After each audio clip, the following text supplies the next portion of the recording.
Assalamualaikum warahmatullahi wabarakatuh.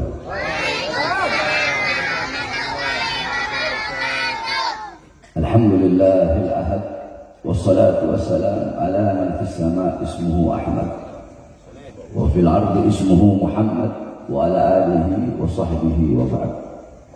Yang saya cintai, yang saya muliakan para alim ulama, para habaib, para kiai, para asatidz, para tokoh masyarakat, para aparat pemerintah, segenap para relawan-relawan, wabil khusus yang saya cintai, yang saya muliakan, segenap masyarakat, wabil khusus segenap korban daripada gempa bumi Cianjur beserta seluruh hadirin hadirat, bapak-bapak, ibu-ibu, para pemuda-pemudi umat baginda Nabi besar Muhammad yang selalu dimuliakan oleh Allah Subhanahu wa taala.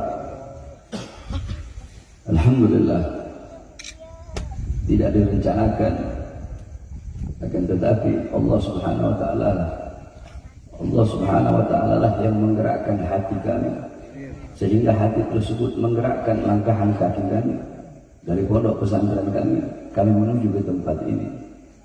Walaupun kami dalam keadaan sakit, akan tetapi rasa sakit yang dialami oleh saudara-saudara kami dari Cianjur lebih berat daripada sakit yang kami alami, sehingga sebagai seorang mukmin yang mengikuti Nabi Muhammad, maka rasa sakit yang dirasakan oleh saudara-saudara kami dari Cianjur itu pun merupakan bagian daripada rasa sakit kami.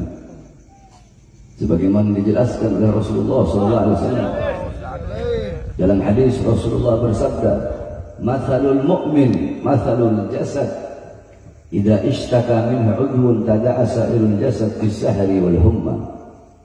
Nabi besar Muhammad beliau bersabda, perumpamaan seorang mukmin, mathalul mu'min fi tawaddihim wa ta'atufihim wa tarahumihim, perumpamaan seorang mukmin di dalam saling mencintai, di dalam saling menyayangi, di dalam saling tolong menolong, di dalam saling membantu, itu bagaikan perumpamaan satu badan, bagaikan satu badan, bagaikan satu tubuh, bagaikan satu jasad.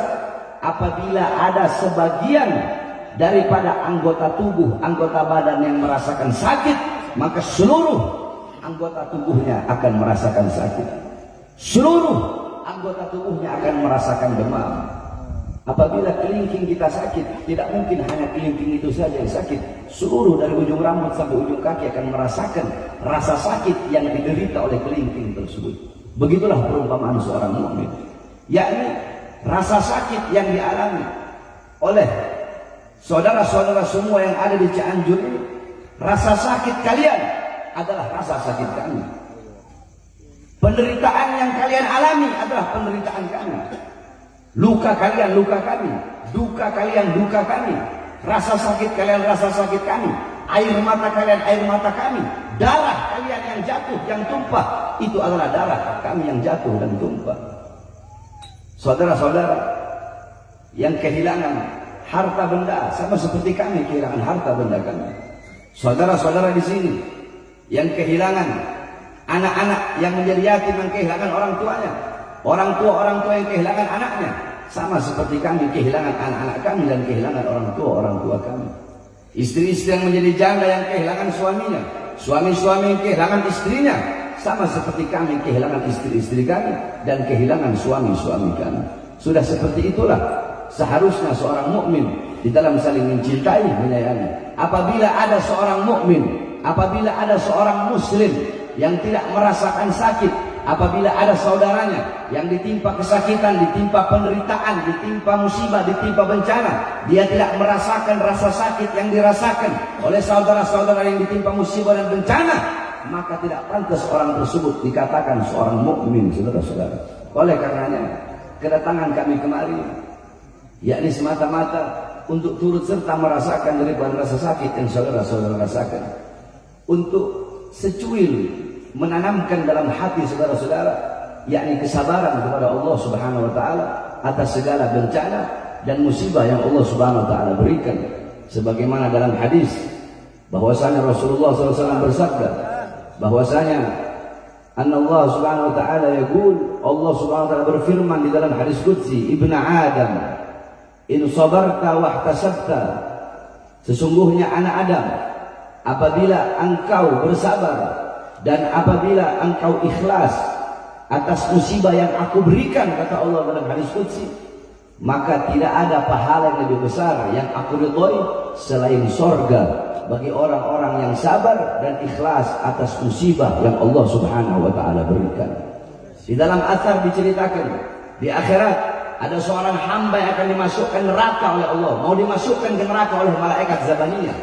Ketika orang tersebut mau dimasukkan ke dalam neraka, tiba-tiba Allah berkata kepada malaikat Zabaniyah, wahai Zabaniyah, jangan engkau masukkan orang tersebut ke neraka, karena sudah cukup aku siksa dia, sudah cukup aku berikan dia di dunia penderitaan, aku berikan dia rasa sakit, aku berikan dia rasa kehilangan, maka di akhirat tidak akan aku beri lagi dia penderitaan, aku masukkan dia ke surga tanpa adanya hisab. Dijelaskan oleh para ulama, an-sabra yusayyirul abida muluka, sesungguhnya kesabaran, keikhlasan di dalam menghadapi sesuatu itu bisa menjadikan seorang budak bisa menjadi raja karena kesabaran.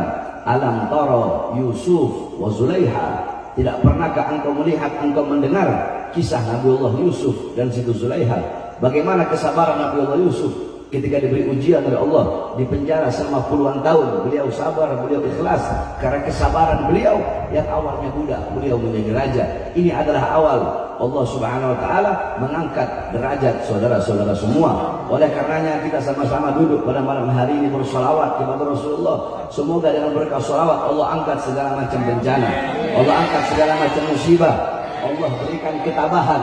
Dan yakinlah demi Allah, kehilangan yang saudara-saudara alami, kehilangan apapun, harta, benda, orang tua, orang-orang yang dikasihi, kehilangan tersebut besok-besok akan Allah ganti dengan sesuatu yang lebih indah, akan Allah ganti dengan sesuatu yang lebih mulia, akan Allah ganti dengan sesuatu yang lebih bernilai, dengan sesuatu yang lebih berharga apabila saudara-saudara bersabar dan ikhlas atas segala macam musibah yang Allah Subhanahu wa taala berikan.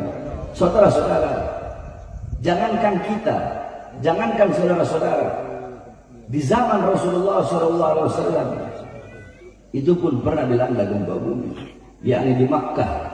Ketika Rasulullah SAW, ketika beliau sedang naik di atas gunung, pendapat Imam Ad-Darul Qutni itu gunung Thabir, pendapat Imam Bukhari Muslim itu gunung Uhud. Rasulullah, Sayyidina Abu Bakar, Sayyidina Umar, dan Sayyidina Utsman bin Affan, ketika beliau bersama 3 sahabat beliau naik di atas gunung tersebut, tiba-tiba gunung tersebut goyang, gempa bumi, batu-batunya berjatuhan. Nabi Muhammad meletakkan tangan sucinya di atas gunung tersebut.